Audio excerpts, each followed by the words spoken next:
Well, it's official. The final hammer has dropped, and it's going to be impacting millions upon millions of Americans, once again, further building the case for additional stimulus. Let's get into it and discuss what is going on and why today is such an impactful day.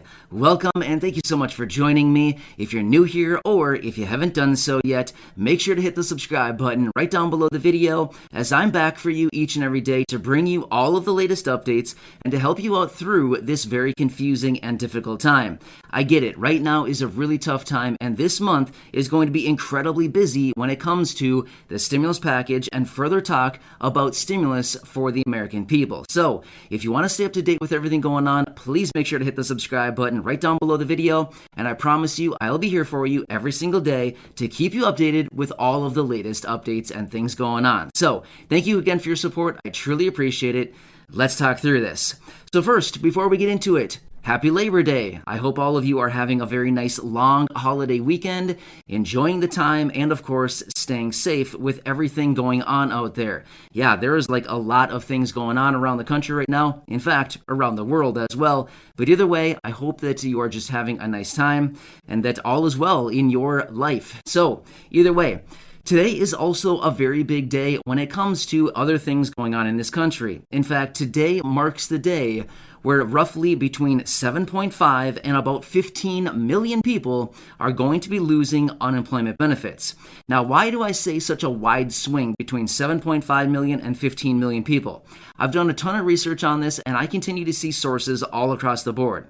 I see 7.5, 9 million, 12.1, and 16 million people. So, I'm not really sure why there's so much confusion as to why we don't have an exact number of how many people are actually losing benefits as of today, but we do know that it is a lot of people, millions upon millions of people.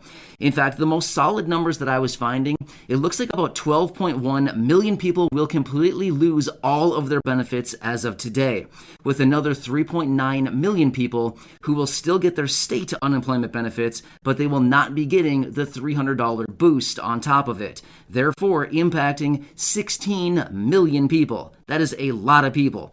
Once again, we've talked about this before.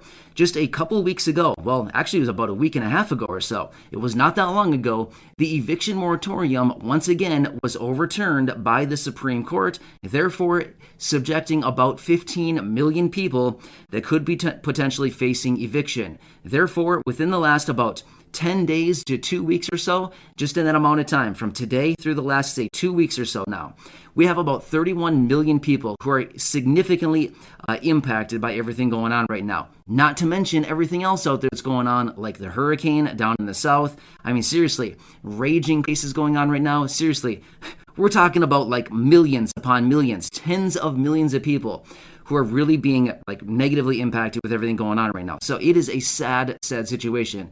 Seriously, that's what I'm saying. I really hope that you're having a nice weekend and just really staying safe.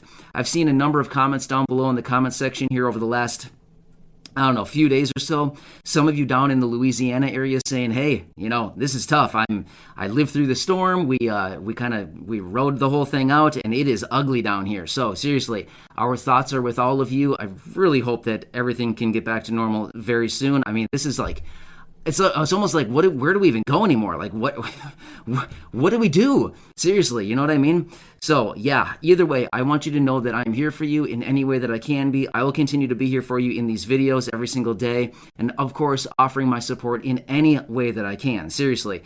As I've said before, I'm very much committed to this community, and I'm very much dedicated to each and every one of you here.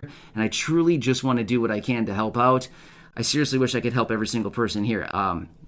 Anyway, let's continue on with some more information.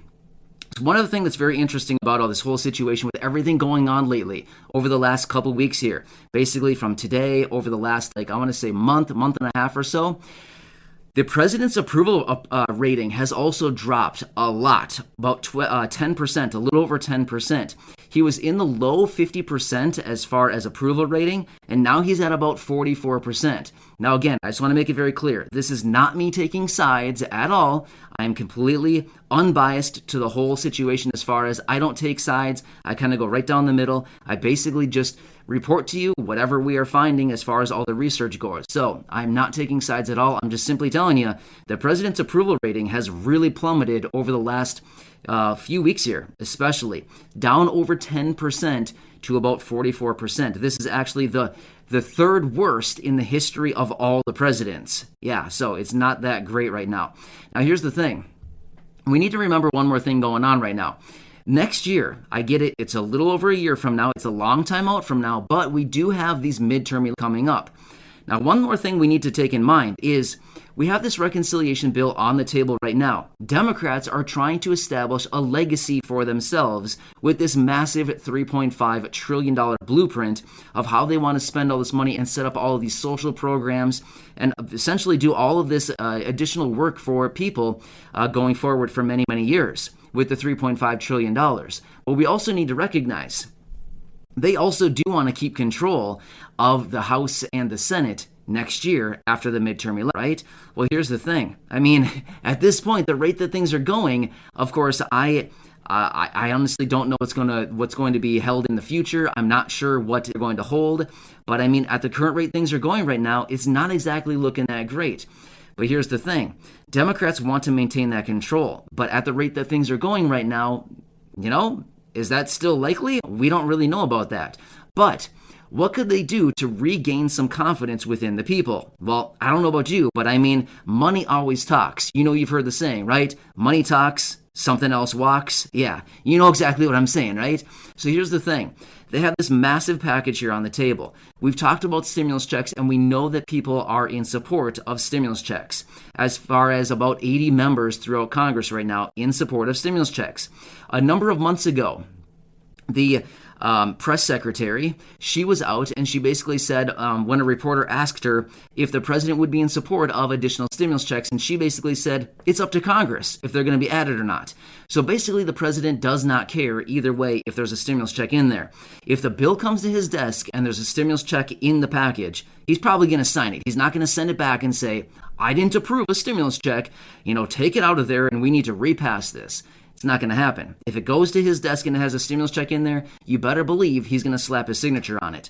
So here's the thing. As we know, it's up to Congress right now. Congress is looking out into the midterm. Things are not looking very good right now as we currently stand. Of course, things can change very rapidly over the next year to 14 months or so until we actually have next year. But here's the thing. If they really want to solidify their positions, as in solidify their power, as in continue to maintain power across the House of Representatives and the Senate, and of course the presidency, because that won't be changing anytime soon, another few years. But anything like that, if they want to maintain their control, how can they do that? I mean, I know one simple way, simply throwing in a stimulus check, giving us some money, giving the people the relief that is needed during this time could be a sure way to, once again, get some attention and ultimately secure their positions for next year. Now, it's not guaranteed, but that would certainly be one good way to do it. You always know the best way to somebody's heart, well, not to somebody's heart, but the best way to get to somebody a lot of times is giving them some money. I mean, seriously, especially in the situation that we're in right now, if they gave us additional stimulus checks going forward, another one or two this year, another one next year, or whatever they happen to do, maybe permanently raise benefits like we've been talking about for so long now, how many millions of people would that impact and how many millions of people would that include? Well, there's about 80 million people that draw on Social Security, retirement, disability, SSDI, survivors, SSI, VA, and RRB. 80 million plus people just between those programs. That's a large percentage of our population right here, all of which are people who are going out and voting, right? I don't know, seems a little bit interesting to me. But then what again if they send out stimulus checks focused on the lowest income people? Once again, that would encompass a huge, huge percentage of our population, right? So you kind of get where I'm going with this? We've got the midterm going on right now. They want to maintain control. with the House of Representatives and the Senate. They have this reconciliation bill here opened up. The president's approval rating is dropping. I mean, seriously, they know the recipe for getting the attention that they want. Everybody knows it.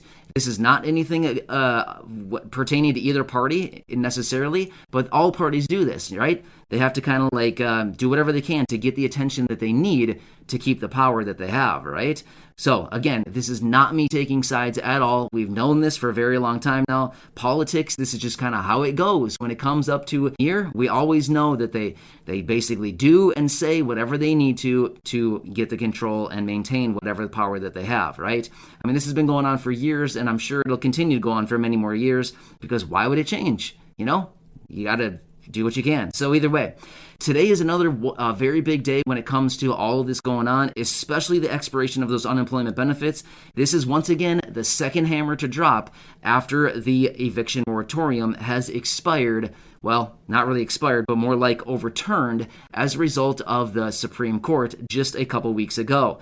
So yeah, now we're sitting with about 31 million or so Americans right now who have been negatively impacted over the last 10 to 14 days or so. That is a ton of people. That is a big percent. I mean, that's about 10% of our population right here in the country. That's a lot of people right now, right? Well, I guess my question would be, how long are we going to continue into the future with this going on right now? People being evicted left and right, people who are receiving unemployment benefits, their income has completely dried up. The reports that I've been seeing are basically saying, you're not going to see all these people go out and get jobs right now. You're just not going to see it. First off, a lot of these people are not working because of specific reasons. You know what I mean? So maybe their industries are shut down. Maybe their companies have, folded, have gone under. Maybe they're not returning to the workforce because they need to stay home and take care of kids, things like this. There's so many different reasons why people may not be returning to the workforce right now. It may not be the right time for a lot of people, and therefore all of their income has just dried up. So to me, I'm looking at it thinking, at what point, how long is this going to go on for until basically the administration and or Congress looks at this situation and says, we made some really bad mistakes and we've got to go in there and rescue, tens of millions of people now because they're really hurting and we need to infuse cash into the system once again, otherwise known as additional stimulus. Make sense? So either way, yeah, another big day ahead of us. Even though it is a holiday today, technically on paper, it's not a holiday for a lot of people, as far as it's kind of a sad situation, right? So either way, I'm here for you in any way that I can be. Please leave your comments or questions down below. I'll do whatever I can in the comments section to answer your questions, as in just be here for you. So thank you again for your support. I truly appreciate it. Again, please have a nice day. I hope you are doing well, having a safe time out there, enjoying the long weekend, and just doing whatever you can to just kind of enjoy your time. Seriously, just remember, I'm here for you in any way I can be. Subscribe down below, share the videos with your friends, family, social media, and again, go back and check out some of the other 1,500 videos right here on the channel. Thanks again. I really appreciate you. Enjoy, and I'll catch you.